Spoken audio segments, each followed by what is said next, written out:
Ang gusto nila nga, doon ako magtira. Mahirap naman na makikisama ako doon sa mga kapatid ko. Kapatid ko man lang sila sa ina, sa ama, hindi.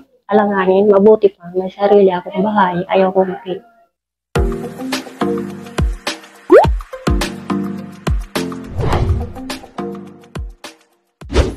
Shoutout mga kalingap, mga kababayan, ayan, nandito tayo sa Barangay San Antonio. Ito ay sakop pa rin ng Dunsol, Sorsogon, at mayroong inirepair sa atin na isang single mom. Mga kalingap, mga kababayan, tara samahan nyo kami at alamin natin ang kwento sa likod ng isang single mom. Let's go. Ayan, nandito tayo sa bahay, at alamin natin kung ano ang kanyang pangalan. Hello po, Nanay. Good morning. Good morning po. Anong pangalan ni Nanay? Lalin po. Lalin Herrera. Herrera. Ilang taon po? Ano na po, 1964 po ako. Kailan kayo pinanganak, Nanay? September po. September. 4. So ilang taon ka na? Ano na? Anong 19 kayo pinanganak, Nanay? 1964 po. 1964. Sige, mamaya bilangin na lang natin. Nay, may naglapit sa amin na kung pwede daw ay mapasyalan kayo, Opo. Pwede po ba tayo magkwentuhan? Opo. Sige, Nanay, pwede tayong umupo, Nanay. Opo.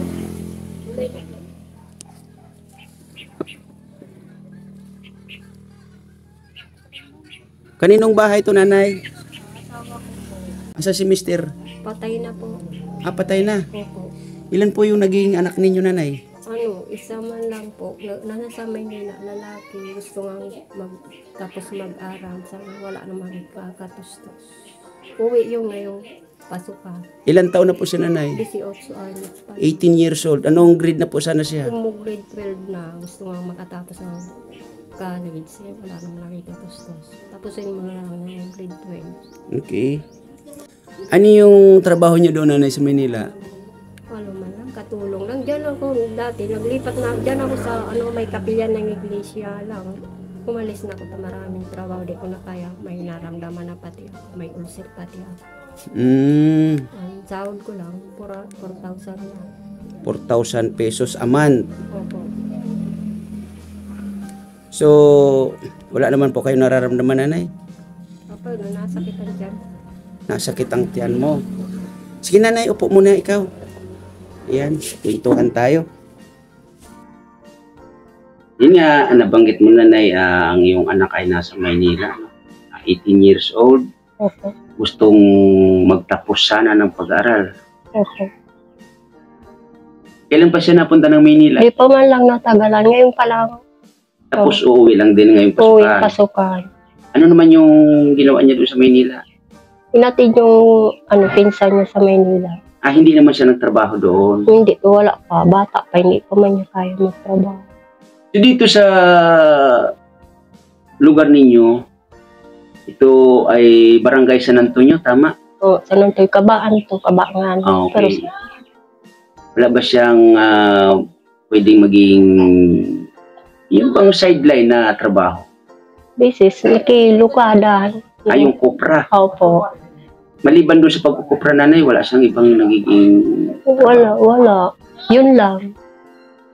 Isa lang yung anak ninyo. Lalaki. Kailan pa namatay si tatay? Basta namatay yun. November 3 yung namatay eh. Kailan pa siya namatay? Matagal na. Matagal na. Matagal na.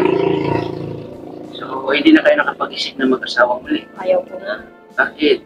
Ayaw ko na mag-asawa. Mabuti pa mag-isa. Walang problema. Bakit, Nanay, matanong ko lang? Ang pag-asawa ba ay sakit ng ulo? Opo, kung lasinggero pa, ayaw.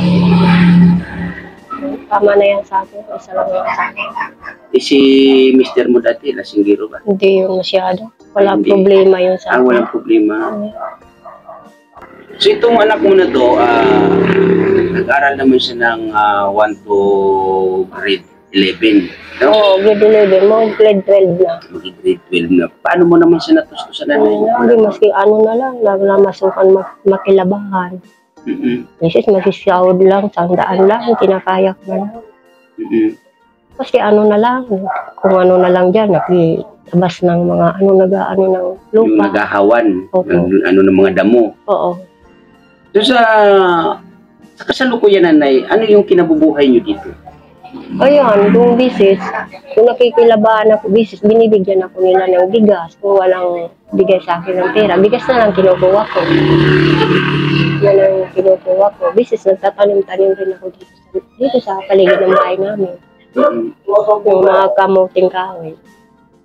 So ano yung sa tingin niyo, ano yung importante, pinakamahalaga, at bakit kayo ay nakuhang mailapit sa amin? Sa palagay niyo, nanay, ano yung pinaka-importante sa inyo?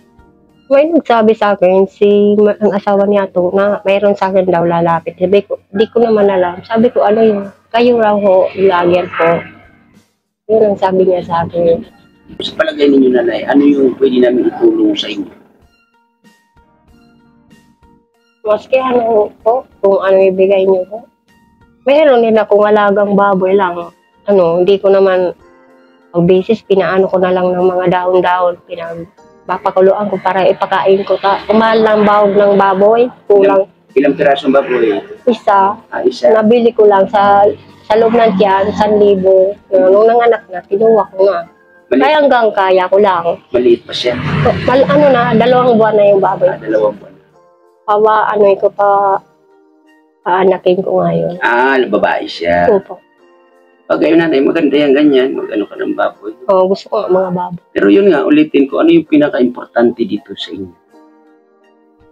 Yun, pagkain lang, bigas, kung dyan sa amin, pagkain namin, pang araw-araw namin, pang ulam, gano'n.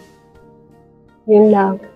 Kapag pagpaaral ko ng anak ko, hindi ko naman kayang matustos. Ang bisis, yung anak ko nag-uwi pa sa bayan, may flitik pa.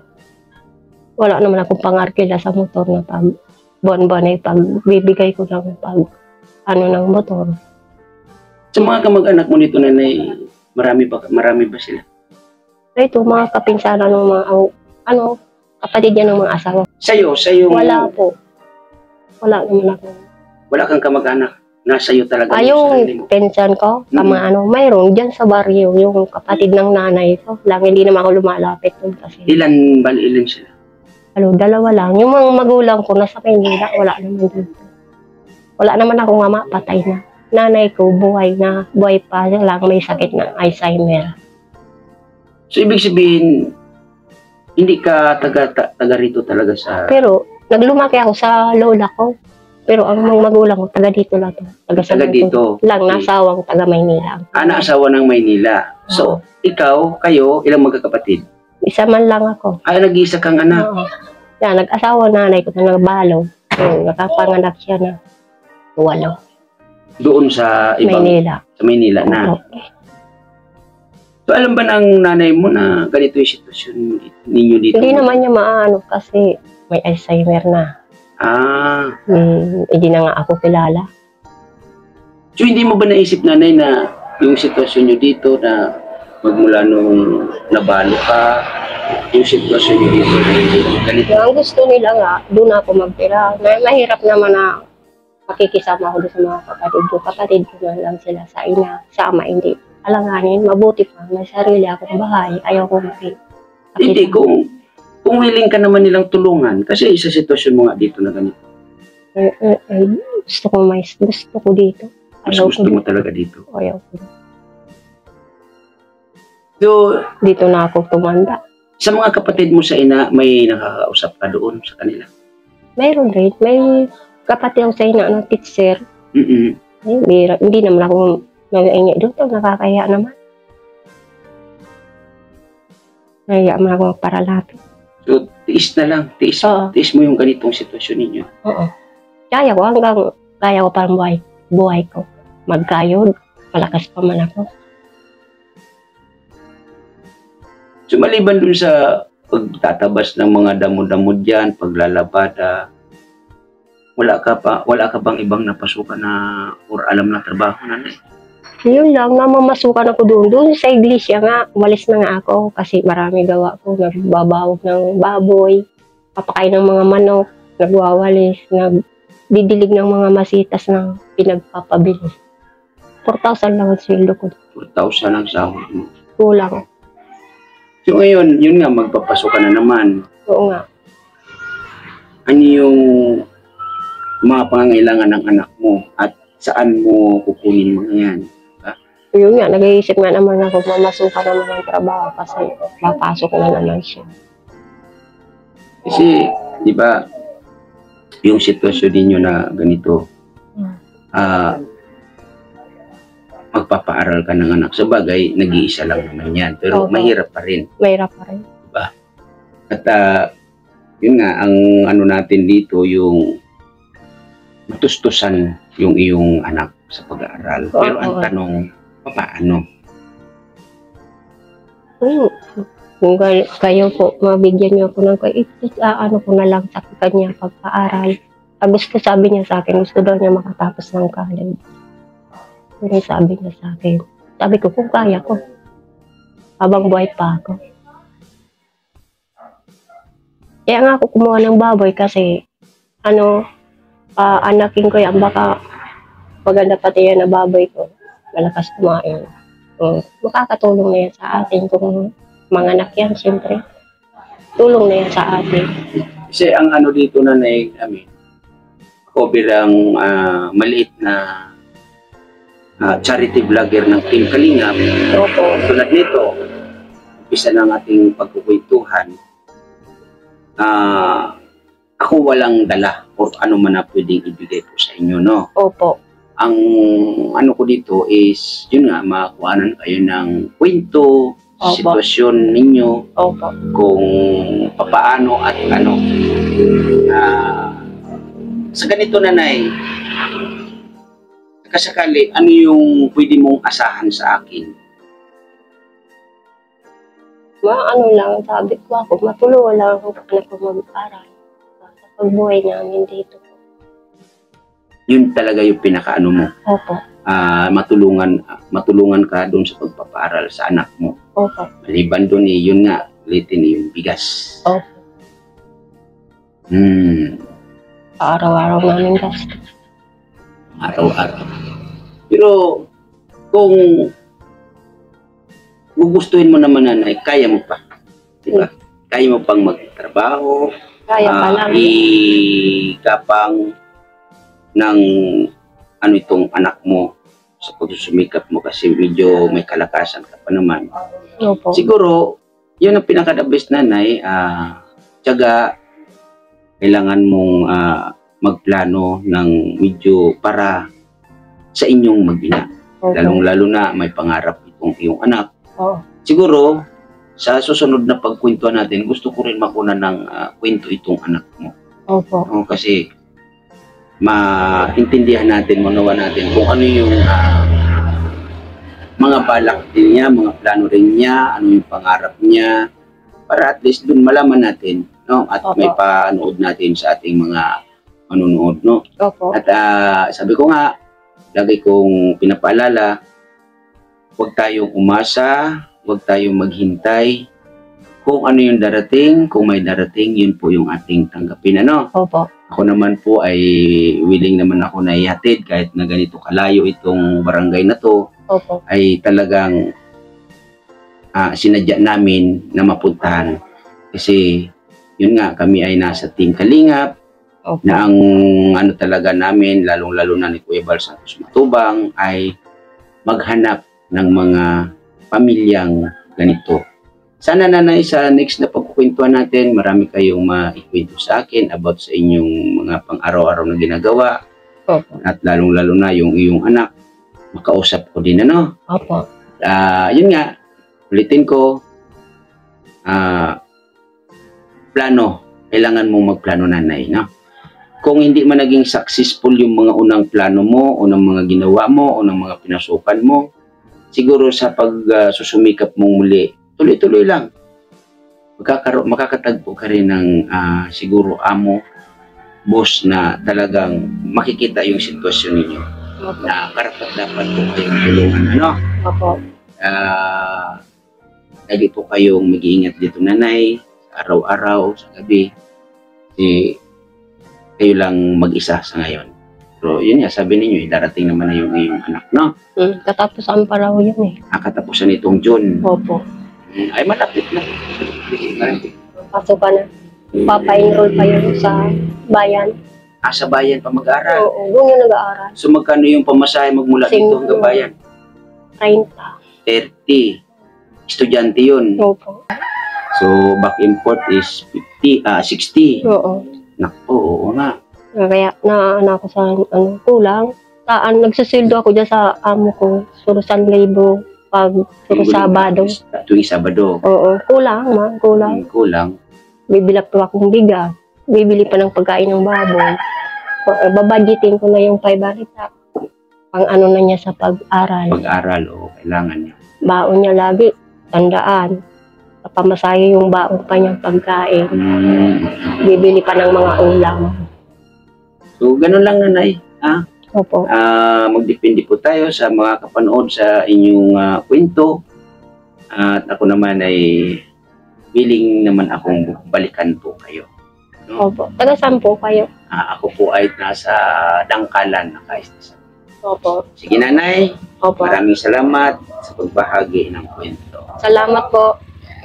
Yan, maraming salamat. Unang-una, Kuya Bal Santos Matubang, Ate Edna Vlogs, Kalinga Prab. At shout out sa lahat ng ambassador, Ambassador Kalinga Puse, Ambassador J. Morillo Vlogs sa kanyang deputy, Kalinga Lydia. At shout out Ambassador Mikta sa kanyang deputy, Agnes. Shout out Ambassador Joey the Great at sa iyong deputy. Maraming salamat po sa mga tumutulong sa ating YouTube channel at lalong-lalo na sa mga nag-sponsor sa atin. Unang-una, Ate Lorin Nimoto, Ate Irene DB. Maraming salamat din po sa iyong tulong. Maraming salamat din Miss Yay sa iyong tulong, no? Maraming salamat Sir Winnie, Miss Bais Joy. Maraming salamat po. Maraming salamat din po Ate Matid Gabarda sa pag-share ng blessing.